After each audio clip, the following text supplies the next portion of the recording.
Hey good people, how y'all doing? Welcome back to the channel. Today I'm going to share my opinion on the Real Housewives of Salt Lake City, Season 4, Episode 5. Let's jump right into this review. As much as I don't care for Lisa Barlow, as much as I don't care for Whitney, they definitely have a point when it comes to Meredith and how she handles conflict in the group. We saw a couple of seasons ago when Meredith and Lisa were getting into it that Meredith always would run away and say something like, well, my nephew's going through this or such and such is going through that, which I totally understand. She was actually going through those things in her real life. We've seen some of that be documented on the show. But again, we're starting to see those same patterns and behaviors this season when she gets into it with Angie. And it's not like Meredith can't defend herself. Meredith definitely can hold her own. I don't really understand why she does that. Obviously, again, I do believe that she is going through these real life issues and they do affect her. But girl, when you're arguing with these women, it has nothing to do with that, okay? Because you feel how you feel about these women. You know what you're doing. You're on a reality show. I just feel like she should definitely be able to stand up to Angie. Now, Angie is annoying as I don't know what. She is so annoying and she's relentless. She doesn't stop.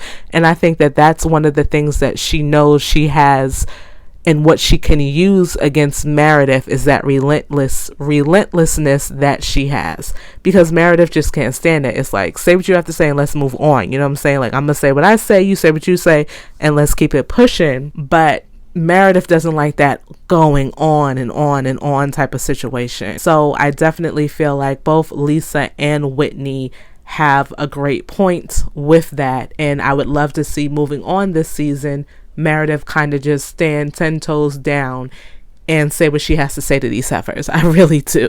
I also find Angie, like I said, to be annoying. I don't know why they gave Angie a permanent spot on this show, because I don't think she did enough last year to really prove herself. I guess trying to fill the Jen Shah void was very hard for production, but I just don't feel like Angie is it. I think that she's very scripted. I feel like everything she says is definitely something that she thought of, wrote it down, or somebody gave to her to say, and she just spews it out when she's ready to spew it out. I don't think that there's anything authentic about her. So I don't really care for her being on the show. You guys let me know what your opinion of Angie is. I do also want to say that Whitney did kind of weaponize Meredith's friend's child who's sick against Meredith. She tried to use that as a weapon and it didn't work. One thing I love about Meredith is when she really gets upset.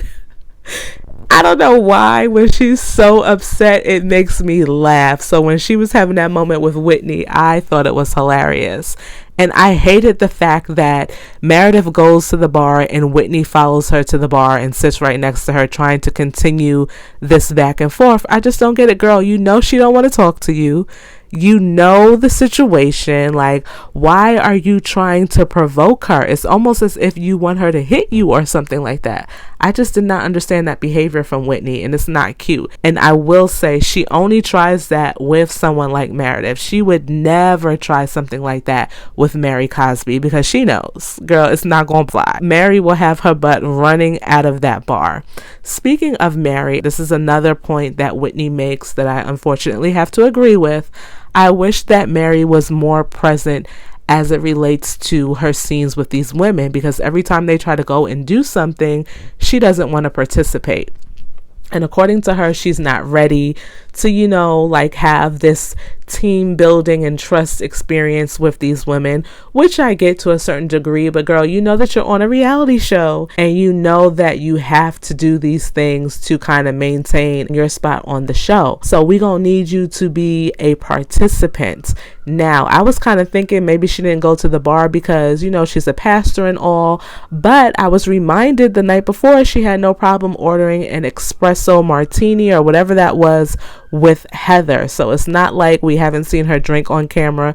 We've also seen her ask, if I'm not mistaken, for, I believe it was Dom Perignon or something like that. She was wondering if they were going to have at this hotel that they're staying at or motel that they're staying at. So we know that she, has a little sip or two from time to time. So it's not that, but it's like, Mary, girl, participate with these women because I honestly want to see you be a permanent fixture on the show and not just a friend of the show.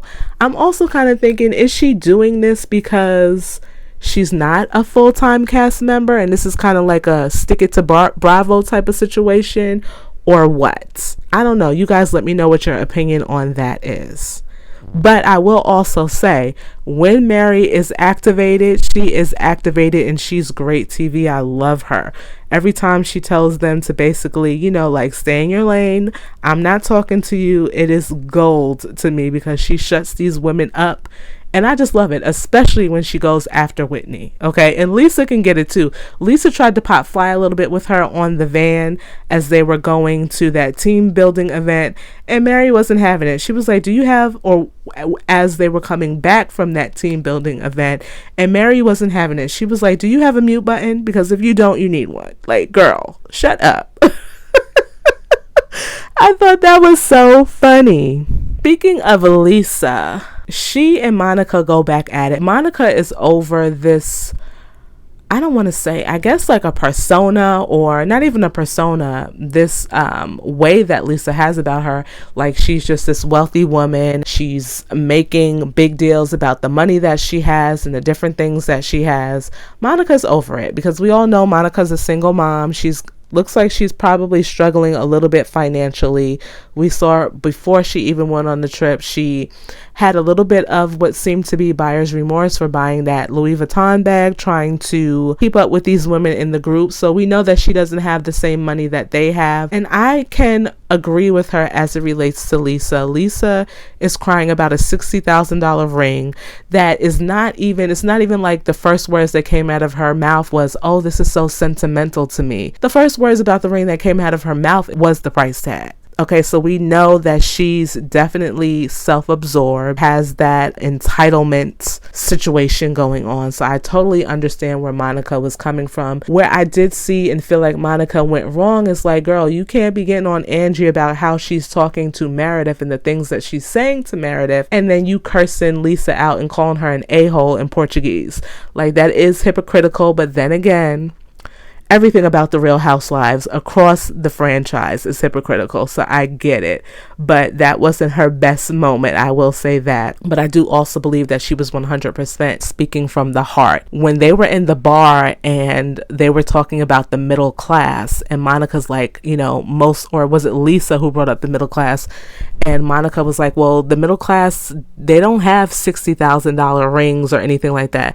And Lisa was like, yes, they do. Something to that effect happened where Lisa basically said that people that are in the middle class do own jewelry, or a single piece of jewelry. I think she mentioned a ring that is worth $60,000. And I'm like, girl, I am middle class. Okay. I was looking at a new ring for my husband for our anniversary this year. And I asked him, you know, what do you think about the ring? I wasn't too much concerned about the price tag. I just wanted to know what he thought about the style of ring. And he was like, well, you know, look at the price tag. And I was like, okay, I'm not concerned about that. How do you feel about the ring? It was not a $60,000 ring. Okay. It was far less than a $60,000 ring.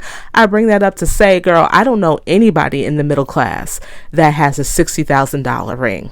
I don't know anybody in the middle class that has $60,000 just sitting in their bank account at their disposal.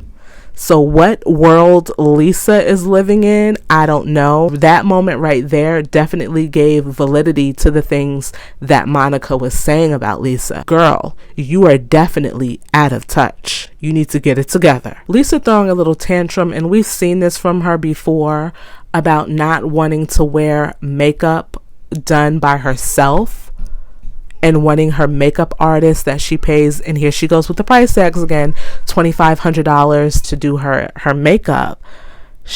I was just like, Lisa, girl, it's one event. Like, everybody's going to be looking crazy.